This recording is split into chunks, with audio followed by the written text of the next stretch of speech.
শৈশবের ভেজা মাটির পথ, আর হাত ভর্তি টক মিষ্টি ডেউয়া, আর অকারণ হাসি। ডেউয়া শুধু ফল নয়, এই যেন একটি সময়ের দরজা। আমাদের শৈশবকালের সাথে এই ফলটি অনেকেই পরিচিত। এই ডেউয়া ফলে প্রচুর জিঙ্ক, ম্যাঙ্গানিজ, আয়রন সহ বিটা ক্যারোটিন রয়েছে। এটি লিভারের সমস্যা দূর করে এবং এটি ভিটামিন সি সমৃদ্ধ হওয়ার কারণে এটি কিন্তু ত্বক এবং চুলের জন্য বেশ কার্যকর। এই ডেও ফলে আঁশ থাকার জন্য এটি কোষ্ঠকাঠিন্য রোগের ক্ষেত্রে বেশ উপকারী।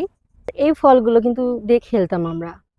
এটি আসলে খাবার যোগ্য নয়, এগুলো পড়ে যায়। এই যে সবুজটি দেখতে পাচ্ছেন, এটি দেখতে অনেকটা কাঁঠালের মতো, এই জন্য একে বন কাঁঠালও বলে। এটি কিন্তু অনেক বড় হবে, যখন বড় হবে তখন এটি খাওয়া যায়। এটি কাঁচা এবং পাকা দুই অবস্থাতেই খাওয়া যায়। এছাড়াও এটি আচার বা চাটনি করেই খাওয়া যায়। তো এই ডেও ফলের সঙ্গে কি আপনার শৈশবের স্মৃতি জড়িয়ে আছে?